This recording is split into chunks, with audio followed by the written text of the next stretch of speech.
नमस्कार प्यारे मित्रों, आज मैं आपसे देश के विकास और जनसंख्या विस्फोट के विषय में चर्चा करना चाहता हूं कि हमारे देश की आदर्श जनसंख्या आखिर होनी कितनी चाहिए। एक और हमारे देश की जनसंख्या 1 अरब 40 करोड़ है, लेकिन वास्तविक कितनी जनसंख्या होनी चाहिए। तो आज इस पर मैं थोड़ी सी आपके साथ चर्चा करना चाहता हूं। हो सकता है कुछ लोगों को मेरी बात बुरी लगे और कुछ लोगों को मेरी बात अच्छी भी लगेगी, किंतु इस पर गंभीरता से विचार अवश्य करें। आज हमारा देश अनेकों प्रकार की अलग अलग प्रकार की समस्याओं से घिरा हुआ है। बेरोजगारी, संसाधनों की कमी, कुपोषण, ऐसे करके अनेकों ऐसी हमारे देश में समस्याएं हैं जिनसे एक एक युवा, एक एक जन प्रभावित है। तो इन सब का मूल कारण क्या है? आप अनेकों कारण कह सकते हैं।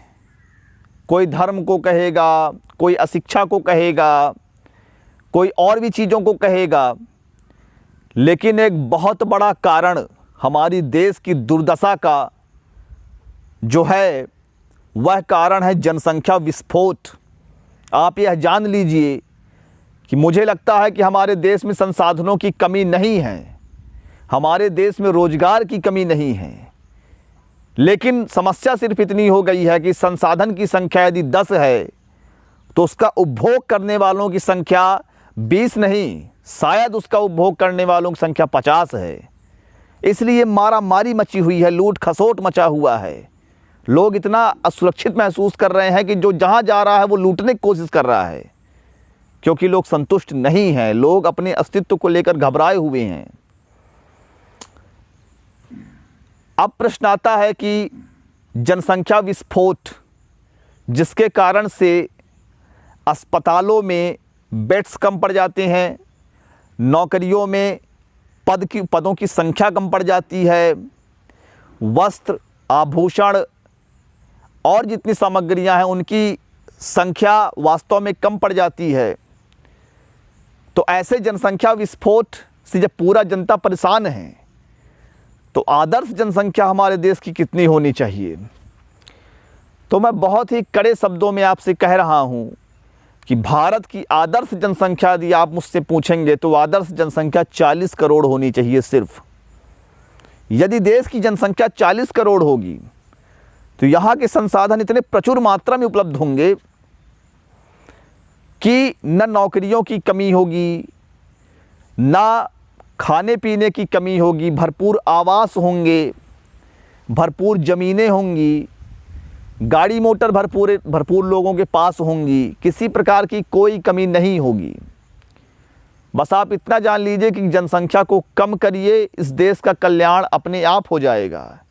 हमारे देश में जो उत्पादन हो रहा है कभी हम उसे निर्यात कर ही नहीं पाते, ज़्यादातर हम आयातक हैं, क्योंकि हमारी जनसंख्या घनत्व के मामले में भारत विश्व का सबसे बड़ा देश है घनत्व के मामले में। तो सवाल यहाँ पैदा होता है कि जनसंख्या विस्फोट के कारण क्या हैं। तो एक सबसे बड़ा कारण, अशिक्षा से भी ज़्यादा मैं उसको बड़ा कारण मानता हूँ, वो है धार्मिक मूर्खता। माने धार्मिकता एक अलग प्रश्न है जिसमें आप परमात्मा से, अपने ईश्वर से, अल्लाह, गॉड, भगवान, इनके साथ आप जुड़ते हैं। मैं स्वयं भी भक्ति पर विश्वास करता हूँ, किंतु जब वो धार्मिक मूर्खता का रूप धारण कर लेता है, धर्म जब राजनीति का रूप धारण कर लेता है, जनसंख्या बढ़ाओ, सत्ता में आओ, एक ऐसा चलन चला हुआ है, हिंदू मुस्लिम। अब इन सारे समस्याओं के साथ खतरा पैदा हो रहा है कि जनसंख्या विस्फोट लगातार हो रहा है। हिंदू कहता है मैं 5 बच्चे पैदा करूंगा, तो मुसलमान कहता है कि मैं 10 बच्चे पैदा करूंगा, और हिंदू को इससे कंपटीशन हो गया, वो कहता है मैं 15 पैदा करूंगा। ऐसे करके बढ़ता जा रहा है, मतलब एक कंपटीशन का विषय बना लिया गया है एक। तो इन चीज़ों से मैं आपसे प्रार्थना करता हूं कि इन सत्ता उत्ता सबसे दूर रहिए। अब इस पृथ्वी के बारे में सोचिए, इस धरती के बारे में सोचिए, धरती माता को बचाइए।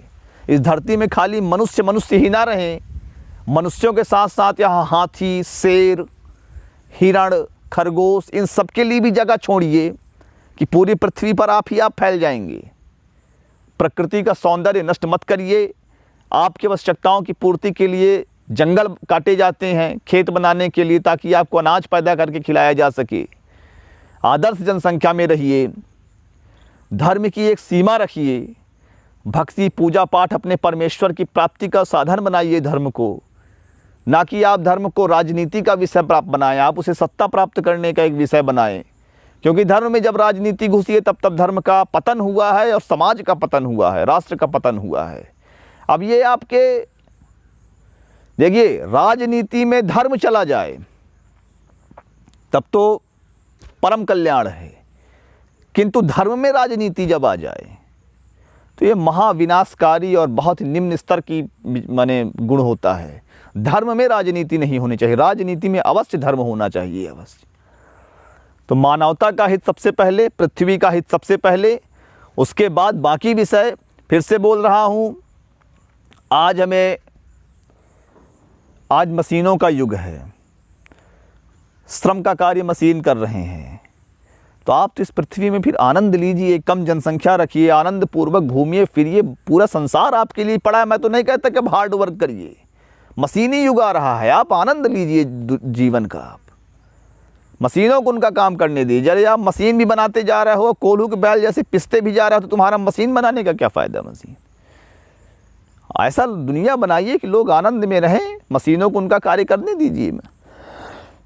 लेकिन ये सारी चीज़ें तभी संभव है जब जनसंख्या विस्फोट पर नियंत्रण हो। मैं फिर से आपसे कहता हूँ, हिंदू मुस्लिम करना बंद करिए, पृथ्वी के बारे में सोचिए, वैज्ञानिक विचारधारा रखिए और इस धरती माता को बचाइए, प्रकृति के सौंदर्य को बचाइए, जंगल को बचाइए, पर्यावरण को बचाइए। इसी विचारधारा के साथ मैं योगाचार्य आनंद आपसे लेता हूँ इजाज़त। जय हिंद, जय भारत।